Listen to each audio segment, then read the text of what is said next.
Venture Cafe presents. I'm Christine Dunn, and joining me here this evening is Vicky Davis, who's the founder and executive director of Youth Cities. Thank you for joining us today. Well, thank you for having me. So, what was the inspiration behind Youth Cities? I created Youth Cities almost 8 years ago, and the inspiration was actually twofold. One was I'm an entrepreneur myself, and there were a lot of things that I wish I had when I was starting out in my entrepreneurial journey that didn't exist. But the main inspiration was actually the birth of my older son. So when I first became a mom, I was thinking about a bunch of different things, as a first-time mom often does, but one of those things was education and career choices, and I guess that was the main thing that pushed me from thinking about all these different things to actually doing it. It's funny, I feel the same way about my own kids. They're always a source of inspiration, and I find myself always asking, okay, how do I get them to engage? How do I get them to apply what they're learning in school? Right. So what were some of the foremost things in your mind when you were thinking about how to form this program? Well, a couple of things. So a lot of, how I wanted to raise my kids had some kind of retrospective look of my own upbringing, and one of those things was that I chose a major in college that I wasn't in love with, but it was suggested to me. I studied accounting, and even though I come from a family of computer scientists and engineers, my mom's experience was that after she took some time out to raise me, on paper her tech background was outdated, so she had trouble re-entering the workforce. There was no LinkedIn and things of that sort where you could network and find out that she was this brilliant programmer who could pick up any language no matter how much of a break she took.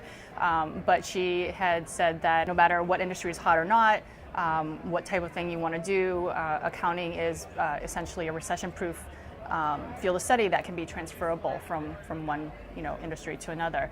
But it turns out that even though it's a good foundation to have, accounting was not the right career choice for me. And also the other thing was that my parents had the kind of view that work was not about doing what you love to do, because then it would be called a hobby. Work was about more practical things like being able to put food on the table, roof over the head, save up for college if you had extra, and then if you had extra of that, saving up for nest egg. So that practical stuff really resonated with me, but at the same time, I felt that if I'm going to be working 1 million hours a week, I would really hope to be loving what I do. And so the question of, do I want to encourage my at that time my only son, and I have 2 little boys, do I want him to study whatever he wants to, even if that traditionally means doesn't have a good steady income, or do I push him to study something that is the opposite? And I decided that, if he was an entrepreneur, then he could hopefully choose something that he's passionate about and also earn an income. But then I also have a lot of friends who just, entrepreneurship, startup, that whole thing isn't for them. And so the piece of, that whole transferable skill set that my mom pushed or influenced and pushed on the accounting thing, I thought, if somebody had entrepreneurial skill set and mindset, that aspect of being able to identify problems and be able to figure out innovative solutions and incorporate them and understanding how that fits within an ecosystem, as long as my kids wanted to make impact and wasn't happy with status quo, it wouldn't matter to me if they did it in a large corporation, small company, philanthropically, in public office. And I thought, why don't I take that little element, that nugget of advice from my mom on the transferable skill set, and if I focus not so much on the startup itself, even though there's elements of that woven into it, then that skill set would be transferable, and that would benefit my kid no matter what they end up choosing to be able to do. And that entrepreneurial skill set would mobilize any kind of passion that they had. So that was the whole. I think it's an interesting point, because I think that as parents and as people, we're always talking about things like the ideals of work-life balance, the ideals of being able to pursue your dream.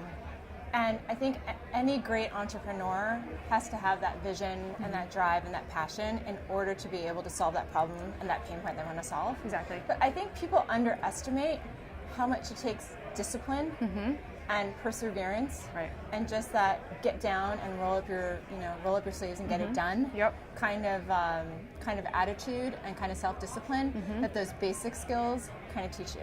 Yeah, absolutely. So that was something that I felt, if I could transfer that, and I felt that maybe it was a component that was missing in the traditional education system. So if I can impart that, and also, without getting into too many details, I always, felt like an odd duck no matter where I was and what I did. And I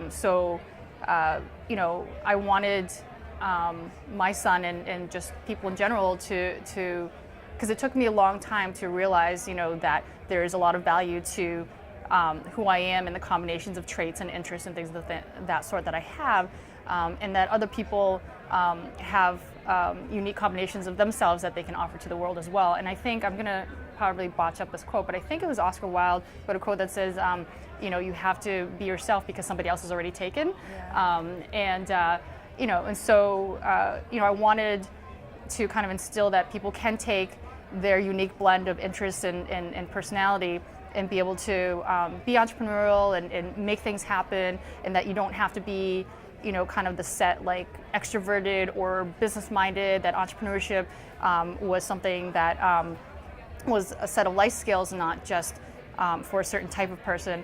And it was very important to have a lot of diversity in things that maybe more anywhere from things that are more obvious, like I was always in male-dominated kind of environments, to the less obvious of, maybe a tech geek versus, a creative artist, to introvert, extrovert, all these kinds of things. And I felt that diversity also fostered creativity and innovation, so they kind of went hand in hand. And so those were things that I thought was also not just in traditional school systems, but almost everywhere you go, things are kind of siloed, either based on geography or interests. And I thought, well, this entrepreneurial mindset, these life skills that could be taught and introduced, that could be sort of a common denominator to bring together a lot of different types of people. So give me a sense of what you actually teach in order to impart some of those lessons that you're trying to share with the youth.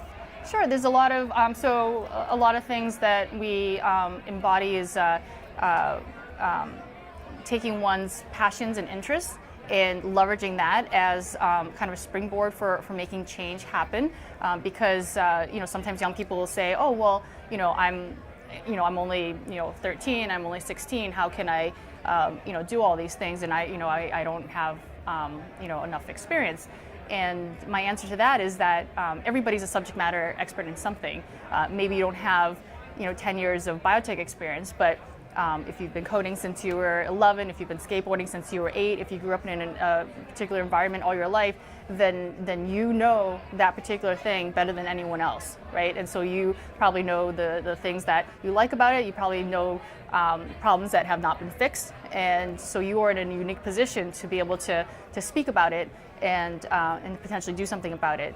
The other thing that I teach is how do you creatively leverage your resources so that you can take action now? So it's not, let me figure out how to do something later when I get XYZ resources, or what can we do with what we have now versus what we would do with what we wish we had, right? And so there's a lot of how do you leverage things that are within, it's a term that I call circle of resources, things within your network, your community, yourself, your friends, and how do you turn those into resources that can help you to take action, because I feel that whether you're resource rich or resource constrained can often be a state of mind, because you can see people who have a lot and don't do much with it, and then you see other people and seemingly with very little, and you're like, wow, look at all that you've done, right? And it's really amazing. And so again, some of these skills is just getting you into the right mindset and then giving you tools to figure out how to do that kind of stuff. And the other thing is that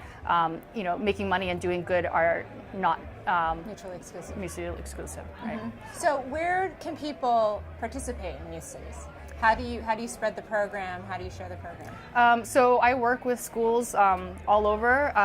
One of the the main common denominator is that because my programs are primarily opt-in and they take place after school in the evenings or early on a Saturday morning, the kids tend to be what I call thirsty learners. They have a spark. There's something about them that they want to do more. They want to learn more.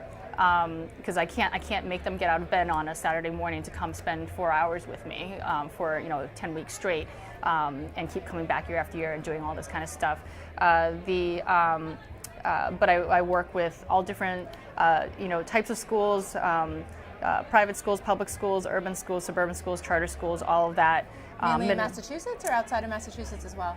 So we actually do a lot of work with CIC and Venture Cafe. So we have a lot of our programs either in CIC at Microsoft Nerd or Lab Central, which is also affiliated with CIC. And we do have a presence in St. Louis through the CIC Venture Cafe relationship there. And we cater to middle school and high school kids. So we've had kids as young as 11, because depending upon the district, 5th grade is middle school, which when I first heard of that actually surprised me, because that was a lot younger than... My town is a 5th grade middle school, and that middle surprised school? me as well. So, and all the way up to high school. Yeah. So. Oh, great. And so do many of your students stick with you? Yes, we actually just last week had our first sort of student alum, we call them city scholars, an alum kind of retrospective gathering. And I got a lot of great feedback, especially from the students, but also from the community, because we did open it up to the community. And so I think it'll be an annual thing. But I had students that came from my first cohort in year 1, 7 years ago. Oh, wow. So I had a bunch of them who had graduated from college. And it was great to hear the stories of how they were taking what they learned from U Cities and how they were applying it to kind of entrepreneur leadership, and so some choose to apply it in a startup fashion, and some choose to utilize it in different ways. But understanding that when you want to make change, it's not necessarily just jumping on a soapbox and complaining about things and creating ruckus, but also understanding, okay, there's an ecosystem, there's a legacy system that kind of is already established, and if you want to make change, you have to understand how the ripple effects happen, and how do you actually get people to buy in and join you and things of that sort. And so it was really great to hear, and we have a pretty strong alum network, and I'm excited to grow it. And we have one of our programs is Skunkworks, which basically any city scholars has the option to get continued mentoring support and tools and things of that sort to try out their venture. Oh, we also have a young leaders council, which takes it's very kind of student driven, so students can kind of do their own thing or join in, but we're trying to get these alum engaged in ways to actually tackle some of the most challenging problems around in our community. So whether it's in government or whether it's in education, or even in the venture capital investment world, getting them to not just do youth related events, but have them integrated and woven into the community, because youth are contributing members of society. They have things that they want to say and have valuable things to contribute. So I can imagine too, you might be able to create a really nice mentoring network over time between the city scholars and the current students as well. Actually we do. It kind of happened where it was just a handful of them, but now a lot of the students come back year after year to mentor, and it's just a great feeling that they want to come back and stick around. That's great. Yeah, and that's kids, how you create that longevity and sustainability. Yeah, so and I'm hoping great. all over the world, people will be like, oh, you're a city scholar, and they, getting to know each other over the course of different, years that they graduated from. So that's fantastic. Well, Vicky, thank you so much for coming in. Well, and thank you with for us having today. me. I appreciate it. Thank you. For Venture Cafe Presents, I'm Christine Dunn.